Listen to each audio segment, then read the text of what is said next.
We're on. Thank you for all who are here. Thank you for joining in today. We are very fortunate to be joined by journalist Kyle Clark. Now, if you live anywhere near Denver, Kyle really needs no introduction. He's the anchor of 9 News' 9 p.m. and 10 p.m. news shows, as well as the host of his show Next with Kyle Clark. If you don't live in the area, you might have seen Kyle on a viral Jimmy Kimmel clip last year when he was hosting a debate for the Republican primary election in Colorado's 4th congressional district. Kyle has been reporting for NBC's Denver affiliate, 9 News, since 2007. His program Next has been Denver's most watched newscast since 2018 and is a 6-time recipient of the regional Edward R. Murrow Award for Excellence in Innovation. Additionally, in the height of the COVID pandemic, Kyle created a micro-giving campaign called Word of Thanks, which has raised over $16 million for small to mid-sized nonprofits across Colorado. Kyle, thank you so much for joining us today. Seth, it is my pleasure, and I'm so glad that I have my mom write those bios for me. They're so kind. She's good. She's got a good writer. So I got a couple of questions I'd love to ask you. One is just, basic trends in the news media. We know that local news outlets have been in decline for decades, just like losing viewership, losing readership. But it's my impression that in some ways, local TV news has been able to resist that trend to some extent. Is this accurate? Is there still a decent market for local TV news? So to take your question in two parts, we are not immune to the trend, but there is still a market for local television news, right? I think we're seeing some of the same discouraging trend lines that the newspapers saw, that radio saw. We're just further up the mountain. We haven't descended as far as they have, and we have some of the same struggles that they have had in the sense that we have a legacy product, which for the papers was the physical paper. For us, that's linear television that you get in your home either through rabbit ears or through cable or satellite or a streaming provider. So that's our legacy product. And then there's the newer product, which for the newspapers is the digital side. And for us is, the digital side, right? And it's the streaming space, especially. It's the people who are watching on streaming. And the challenge for traditional broadcasters is that our monetization is on the legacy side, but the eyeballs are on the new side, right? So there's no shortage of interest in what we do and interest in local news. The question is, right, I work for a commercial television station and have for 18 years. I work for 9 News, which is owned by Tegna. The challenge for Tegna and for other broadcasters is how do you effectively monetize where the interest in the eyeballs are, which is now in the digital space, in the app space, and in the streaming space. So, how do you do that? Or I guess we just haven't figured.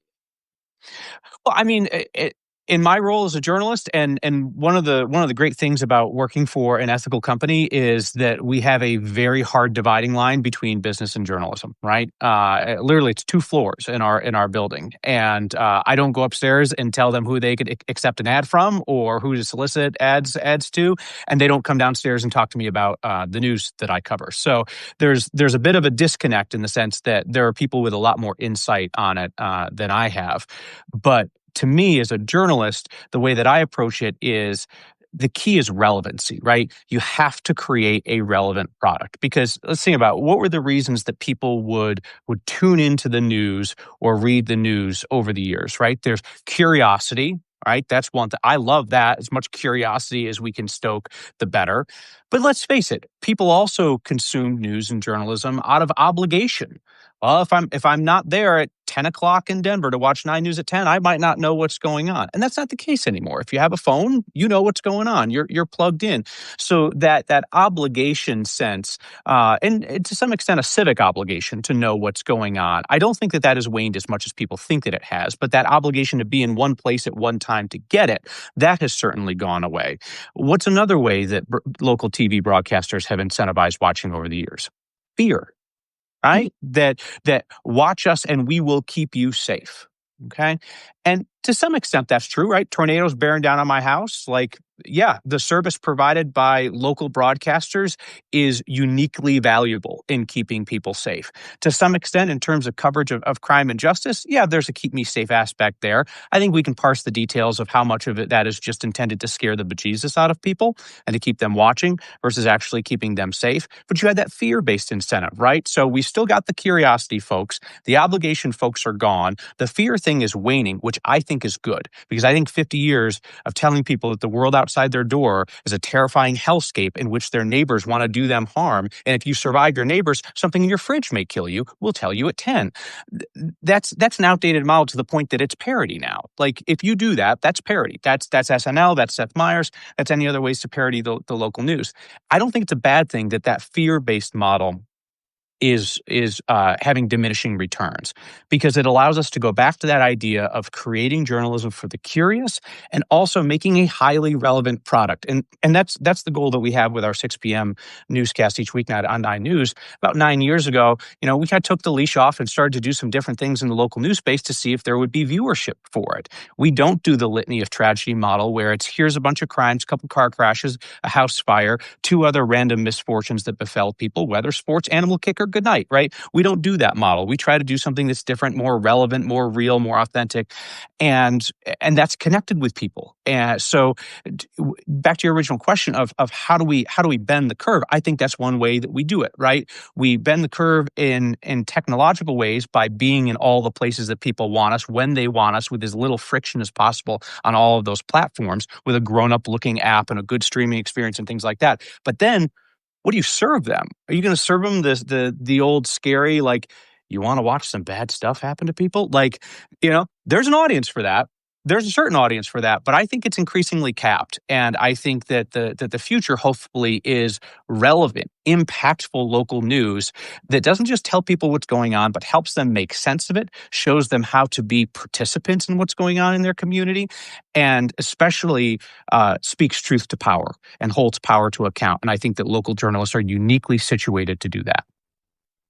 Thanks. So not to make it about national politics, but you're working in an era where the president of the United States has described the media as the enemy of the people. Obviously, there's always been threats against journalists, but are you experiencing more of that? Do you have safety concerns that you didn't have in this job before? Yes.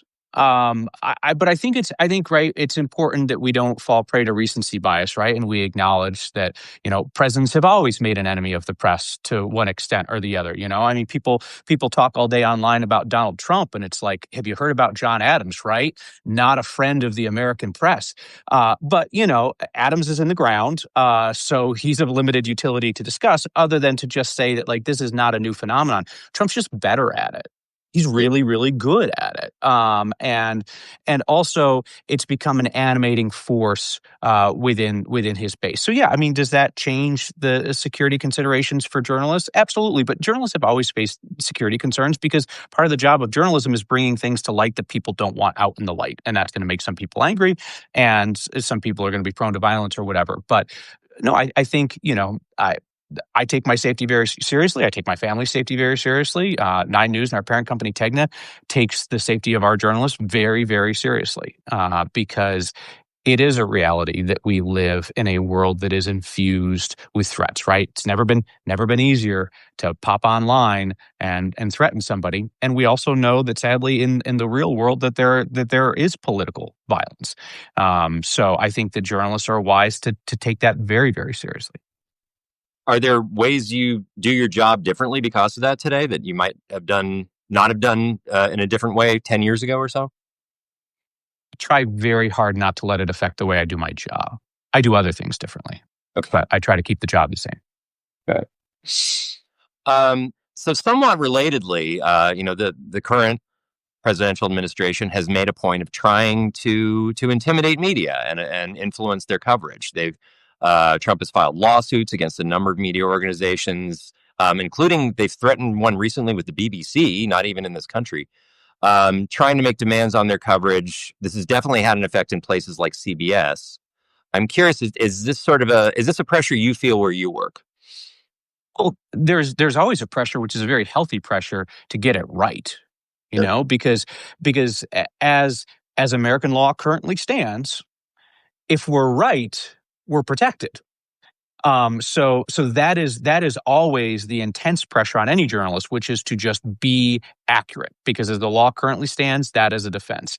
And on the occasion that mistakes happen, right, because journalism is done by human beings who will make mistakes, then you want to be able to show layer after layer of due diligence of how you tried very hard to make it accurate, and that any mistakes that happened were just human failures as opposed to malice, right? That again, we're talking about a legal standard under the law. So is there increased pressure? I'm not sure that there's increased pressure, because the pressure is always there, right? And it's not just a legal pressure, right? It's also a moral and it's an ethical pressure to get things right, because you get something wrong, you could ruin somebody's life. You could change the course of events, and no journalist wants that, right? I think that's one of the most shocking misconceptions these days about journalism, that there's a bunch of journalists out there who are willingly, like knowingly getting things wrong to influence public events.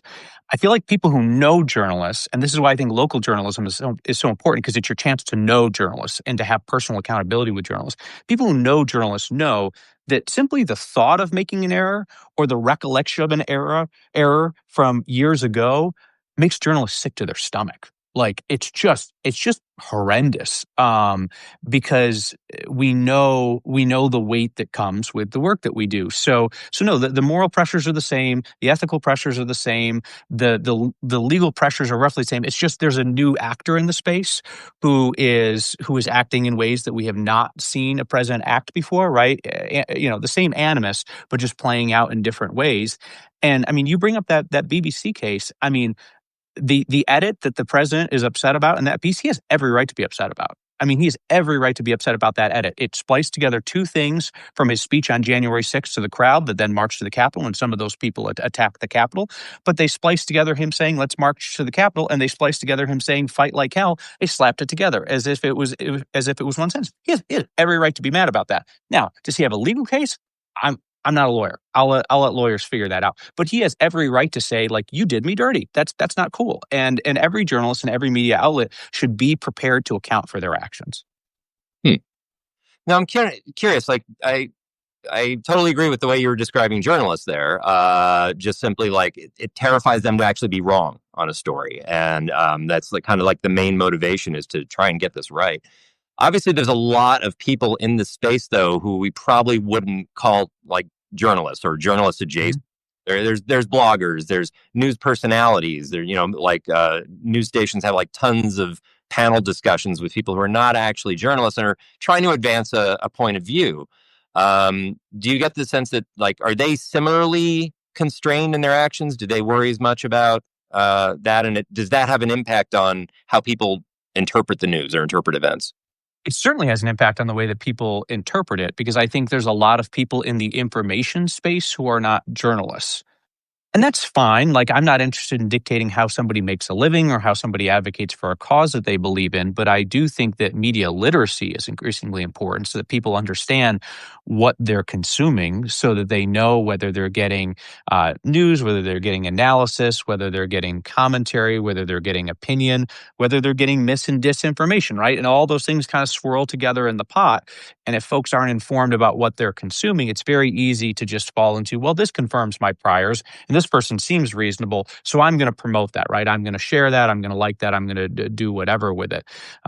I know that, one of the things that we did with Next when it went on the air 9 years ago is that we brought commentary back to local TV. Commentary had been on TV for decades. I mean, most notably, anybody that goes way back in the Denver market will remember Carl Akers, who worked for KUSA when it was then KBTV.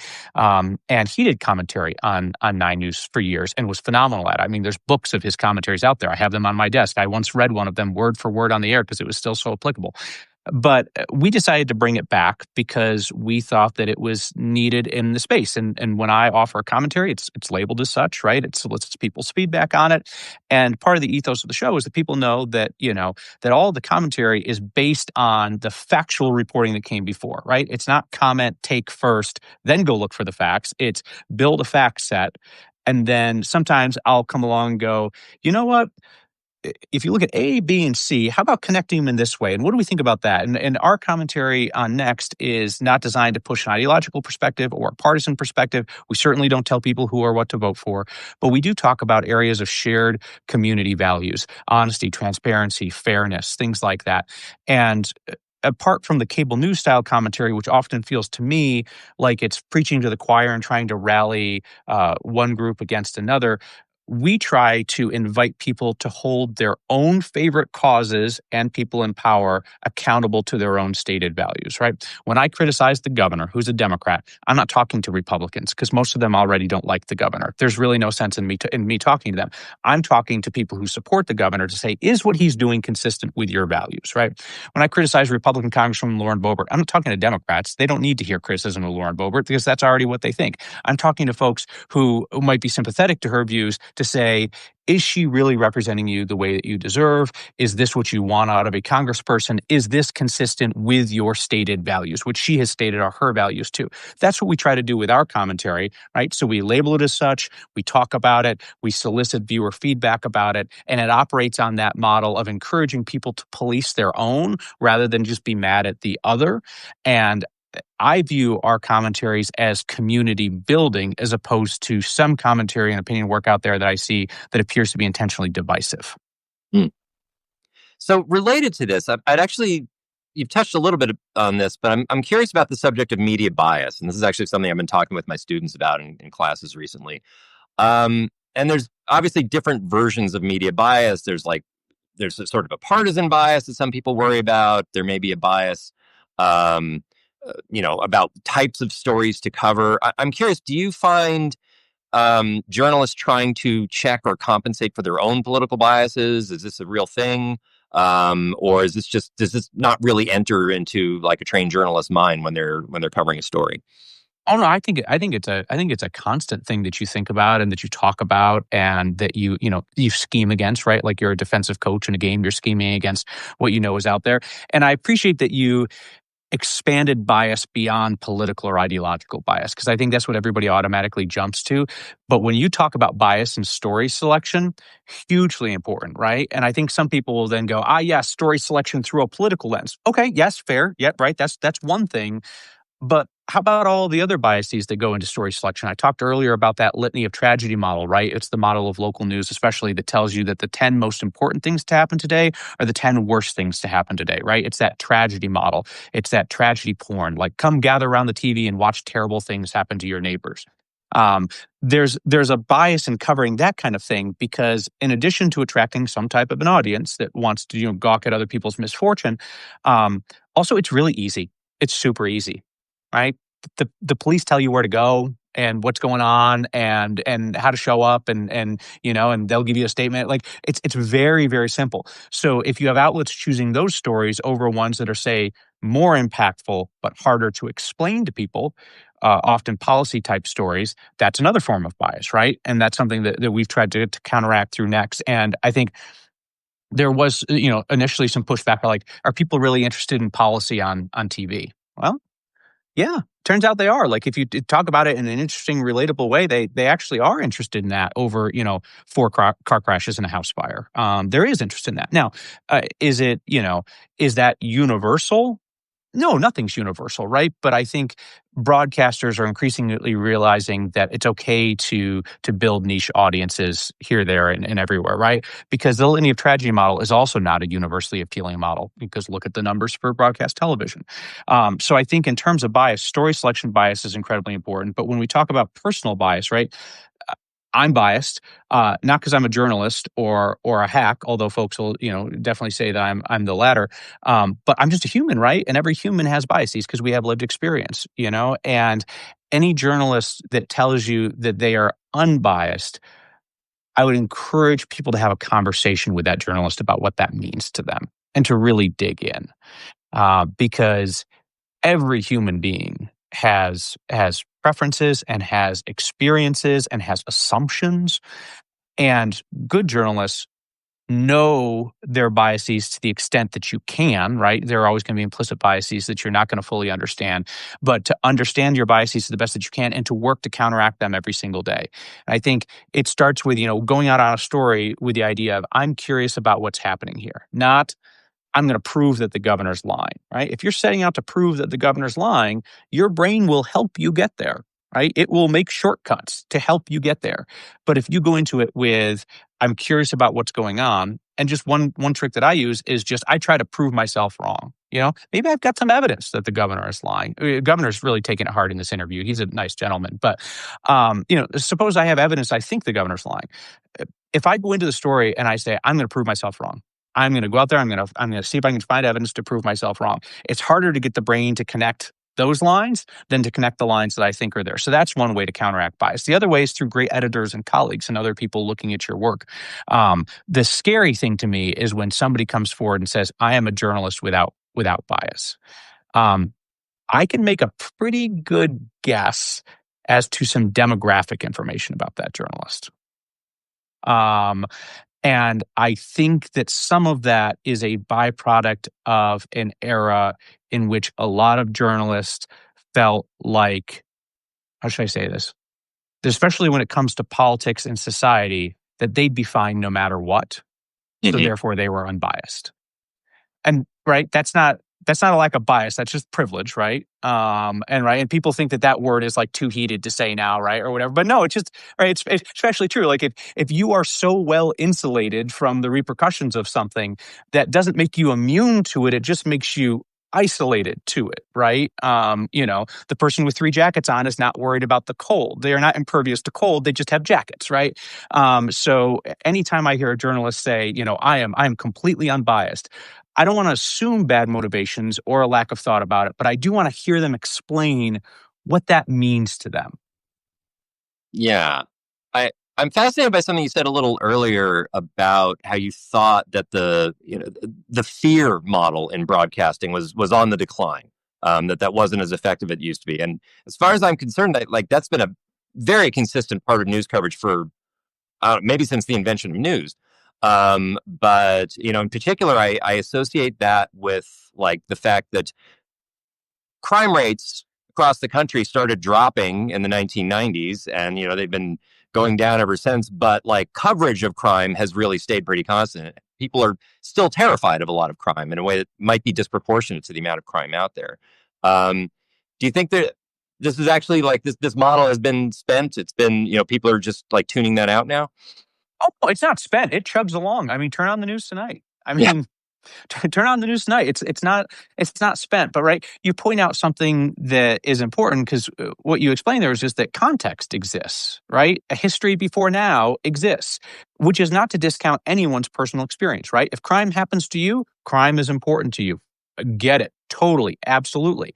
And you don't want to minimize anybody's experience, but nor does anybody's personal experience or fear of crime make history go away or make facts go away or make context go away. I have a colleague, Chris Vanderveen, who's a tremendous nationally known investigative reporter who likes to point out, when people say, Denver is a crime-ridden hellhole, and he goes, well, I grew up here. Can I talk to you about the 90s?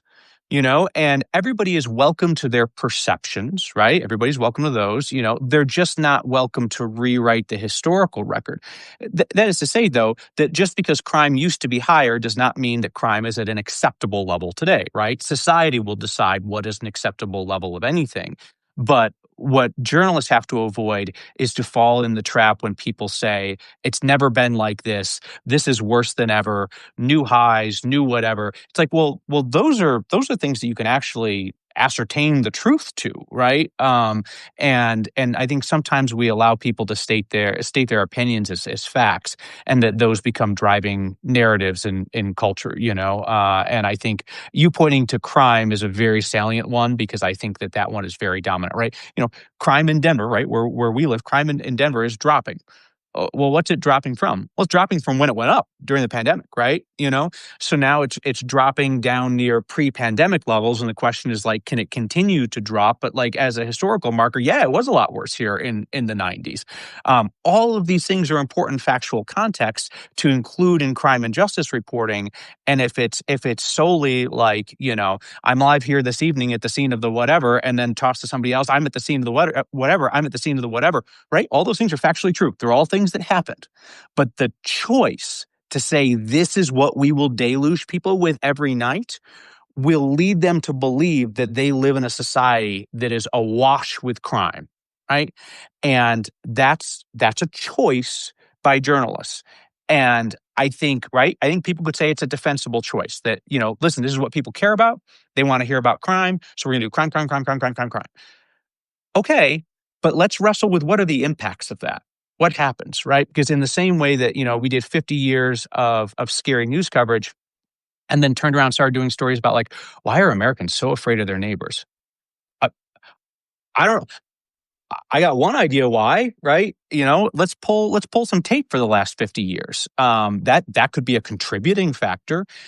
So I think, if journalists want to make a choice, if I make anything clear, like different journalists are going to make different choices, and there's lots of different defensible editorial choices, but I think they should be explained. I don't think there should be a default to like, why did we serve you a heaping helping of crime 7 nights a week? Oh, because it's the news. No, slow down. Why are you choosing to make it the news? I can explain why I choose to cover policy and politics and to do accountability reporting on powerful interests in the community. I can explain why I do that. Folks who want to do, crime, car crashes, fires, weather, and sports, like they should just explain that to viewers as well. That's great. Okay. I want to ask you about the subject of media consolidation, and I know this is something fairly near and dear to you. Particularly in light of stories we in Denver have been hearing about 9 News being acquired by Fox 31's parent company. I'm sure you can't tell us everything, but can you give us an idea of what's going on, what kind of pressures this is putting on the news environment in Denver?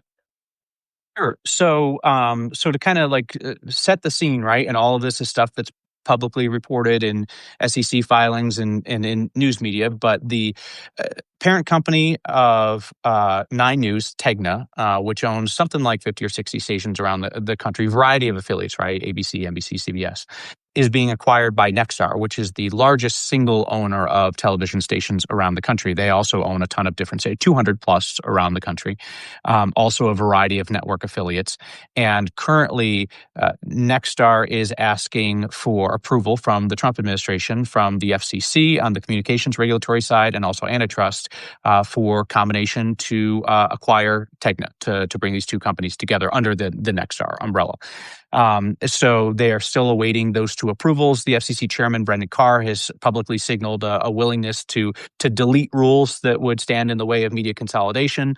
The broadcast companies, National Association of Broadcasters, will say that media consolidation is required in order to allow local broadcasters to compete with tech giants that are not constrained by similar standards because they're not broadcasting over the air.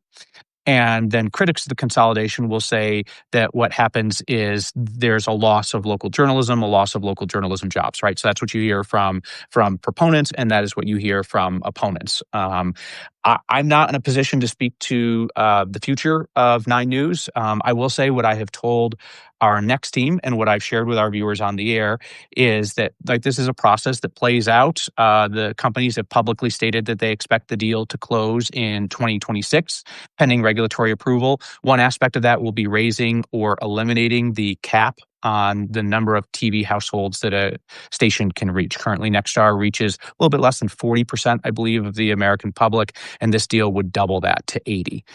There's disagreement about whether the FCC could do that unilaterally. There are some Democrats in Congress and a Democratic commissioner on the FCC that say that you must get Congress's approval to lift that cap. So there could be congressional action on that or litigation. That's above my pay grade. But what I've told our next team in the meantime is this is a process that's going to play out into the beginning of next year, sometime later than that. We have the opportunity every day now to do ethical journalism without corporate interference, right? Tegna has been a phenomenal company to work for 18 years. They do not interfere in our political reporting. They do not dictate what to cover, how to cover. Local stations make decisions to best suit their local communities. And I think sometimes there's an assumption that a corporation automatically means corporate control and corporate meddling.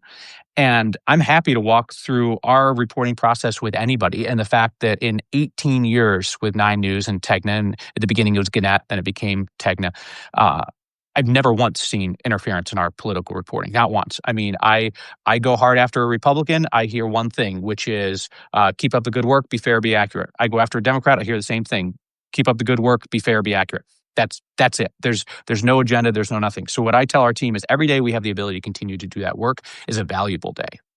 That's a valuable day. And not every journalist in America can say that they can do that they have the ability to do unrestrained accountability reporting so long as it is fair and accurate without outside interference from an owner or a manager of the company or the billionaire owner of a digital site or whatever it's going to be, right?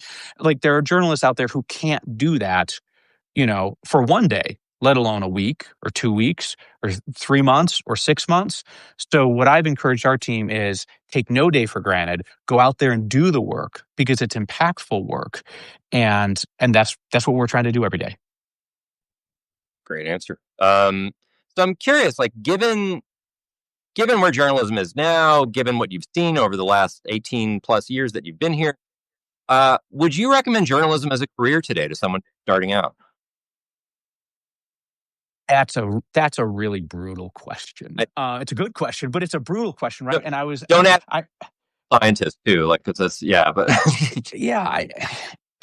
So here's where I am in this. And I had a conversation a couple of weeks ago with some student journalists, some college journalists who were in Denver for a convention of college broadcasters. We will always, I hope we will always need journalists. I hope we will always have journalists. I think that it takes a lot more courage to go into journalism today than it did 20 years ago when I went into journalism. And I just want to make sure that young journalists are clear-eyed about what they're signing up for.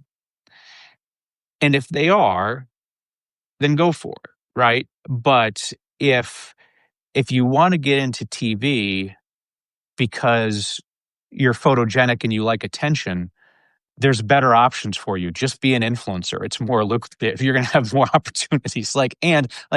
Frankly, we're stocked up. But if you want to get into journalism to hold power to account and to lift up voices that otherwise might not be widely heard, there's a great need for that. But just also know that it's going to come with the current economic instability of the business and that uncertainty.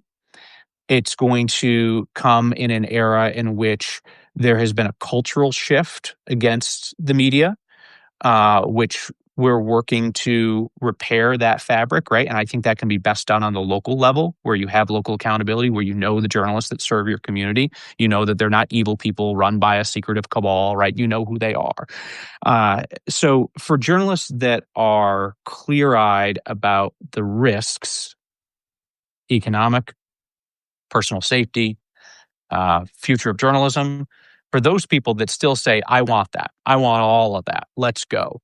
Those people, absolutely, we need those journalists. But for the folks that think that it sounds fun, sometimes it is fun, for the folks that think that it sounds fun, or they want to go on car crash and fire patrol, or they just want to, build their Instagram following, there are much better ways to do that than to do it in local media.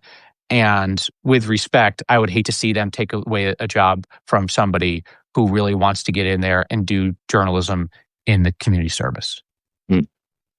Appreciate that. I'll ask a last question. You made the point in there that you thought like the way to really make an impact is focus on this at the local level. And that's unfortunately the place that's, kind of the brunt of a lot of economic changes over the last several decades. I'm curious, do you see is there an advantage to being like a Lester Holt, a Jake Tapper, or something like that? Or is that just a very different style of journalism that you just can't have the kind of effect you can have locally? Well, Lester Holt and Jake Tapper are two very different styles of journalists. Yep. Right. I would say I think that the path to rebuilding trust with the public and to doing meaningful accountability journalism is at the local level. That's not to say that it can't be done at the national level. It is done at the national level. But in terms of stuff that really moves the needle, that really has an impact, I think that there can be more of that done at the local level. I think that the trust gap with journalism is really real, and I think that it's a mistake if journalists blame it all on President Trump. Right, that's a factor. How about the mistakes that we've made as journalists over the last 50 years? How have they contributed to things? Are we doing something that is truly relevant and useful to people, or are we expecting them to show up out of obligation or out of fear? Right. I think that local journalism is the healthiest path toward rebuilding that trust in journalism and convincing people that the first step is to accept facts that are not convenient to their priors, to police people with whom they largely agree, as opposed to it only being done across ideological and partisan divides. The path to doing that is at the local level. There are certainly journalists of impact at the national level, but I think that there are more journalists or at the national level who can do that. I think that there's a select few, but I think that there's lots of opportunities at the local level, and I worry about how much accountability journalism is missed as local journalism constricts, how many government bodies and other powerful institutions operate with impunity without ever being questioned in a meaningful way or facing scrutiny. Certainly citizen journalists step into that gap and do a lot of great work there. But that's where I worry. With respect, and I've never worked at the national level, so maybe I'm speaking out of school here, but I don't think there's a lack of national journalists. Yep. I don't, especially not in the political space, right? I'm mainly speaking to the political space, right? If I could magically dump 1,000 journalists into the national media level, I would have them out covering all kinds of interesting things other than Washington, right? Having them cover rural communities and having them cover climate and environment and having them cover culture and things like that. In terms of what I do, politics and policy, I think that they are well stocked in Washington, and I wish them the best of luck against very strong headwinds. And my hope is to continue to do that in some form or fashion at the local level, and hopefully in Denver, Colorado. I think I share that hope. Thank you so much for joining me today. This has been great. And thank you all who've been paying attention. I really appreciate your time today. Good luck with everything, Kyle. I hope this all works out well. And please feel free to come back whenever you'd like. Well, thank you. I'll note, Seth, that you were the first person to convince me to create a Substack. I was holding out because my understanding was that the last American journalist to create a Substack was going to get some kind of prize. But it won't be me. Finally, I broke down. I created one. I guess I'll drop some spare musings after work hours when I'm off the air onto it. But if nothing else, it can be a repository for conversations like this. I always enjoy talking with you. Same here. All right. Thanks so much. Take care, Kyle. Yep. Thank you.